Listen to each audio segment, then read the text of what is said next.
I walked into the wrong apartment. And she said, "You can stay if you want." The night I accidentally walked into the wrong apartment, I thought it would become the most embarrassing moment of my life. I had no idea it would become the moment that saved it. Before we begin, take a second to like this video, comment below, share it with someone you care about, and subscribe to Love Tales if you believe that sometimes the most beautiful things happen when life takes a wrong turn. Rain hammered against the city streets like tiny bullets. The neon lights blurred through the wet windshield of the taxi that had dropped me off 15 minutes earlier. I stood in front of a tall apartment building, exhausted after a 14-hour shift, carrying a backpack that felt heavier than my entire future. My phone battery had died. My mind was numb. And my heart was carrying a weight far greater than anything on my shoulders. 3 months earlier, I had lost my father. 2 months earlier, I had lost my job. And just a week before that rainy night, the woman I thought I would marry told me she no longer loved me. Life had become a series of closed doors. I climbed the stairs slowly, barely paying attention. The hallway looked identical on every floor. My vision blurred from exhaustion. I reached what I thought was my apartment, found the key already in my hand, and pushed the door open. The strange thing was that the door wasn't locked. I stepped inside. The apartment looked different. Warmer. Brighter. There were books on shelves, soft yellow lamps, and the smell of fresh coffee floating through the air. My tired brain took several seconds to realize something was wrong. Then I heard footsteps. My heart nearly stopped. A woman appeared from around the corner, holding a mug in both hands. I froze. She froze. For one terrifying second, neither of us moved. Then she looked at my soaked clothes, my exhausted face, and the backpack hanging from my shoulder. And instead of screaming, she smiled. It wasn't a nervous smile. It was the kind of smile that felt like sunlight after a storm. She quietly told me that I was in the wrong apartment. Embarrassment flooded through me. I apologized repeatedly and turned toward the door. But before I could leave, she looked out the window at the violent rain outside and said something unexpected. She told me I could stay for a while if I wanted. I should have said no.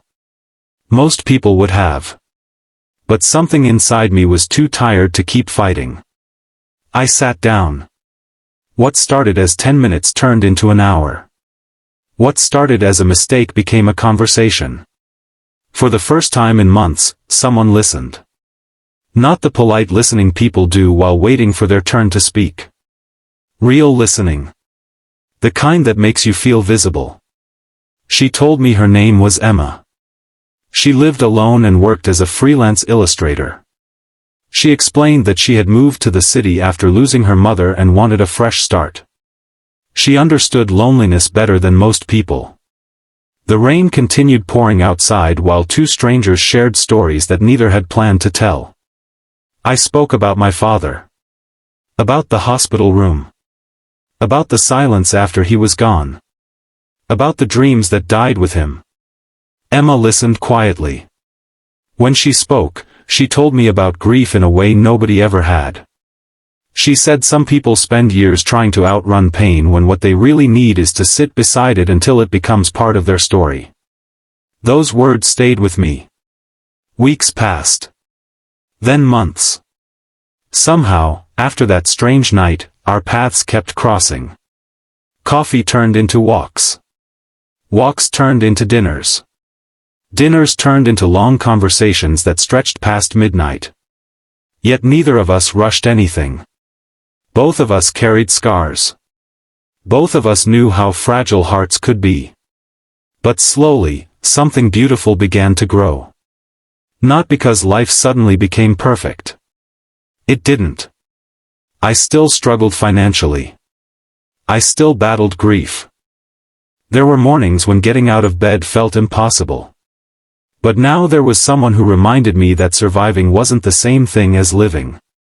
Emma encouraged me to apply for opportunities one was too afraid to pursue. When I doubted myself, she believed. When I wanted to quit, she pushed. And when I failed, she stayed. 1 year after that rainy night, I received an offer for a job I had dreamed about for years. The first person I called was Emma. The first person I wanted to celebrate with was Emma. Because somewhere along the way, she had become home. Not an apartment. Not a place. A person. A safe place in human form. The funny thing is that people often ask how we met. They expect a romantic story. A planned introduction. A perfect beginning. Instead, I tell them the truth. I walked into the wrong apartment. And somehow found the right person. Even today, years later, I still think about that night whenever life doesn't go according to plan. Because sometimes the wrong door leads exactly where you're supposed to be. Sometimes a mistake becomes a miracle. Sometimes the universe hides blessings inside accidents.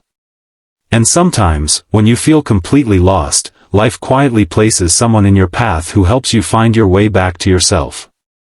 If this story is touching your heart so far, please take a moment to like this video, share it with your friends and family, and subscribe to Love Tales for more emotional stories that remind us how powerful human connection can be. Special request, comment below with the words, "The right door finds you." Let's see how many people still believe in unexpected miracles. Years later, Emma and I returned to that apartment building on a rainy evening. We stood in the hallway where everything had started. The same walls.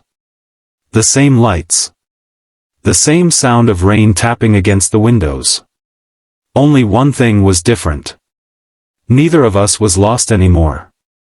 As we stood there holding hands, I realized something that still brings tears to my eyes. The greatest moment of my life began with a mistake. A wrong floor. A wrong door. A wrong apartment.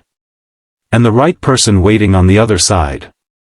Sometimes life doesn't rescue us with grand miracles. Sometimes it simply opens a door. And all we have to do is walk through it.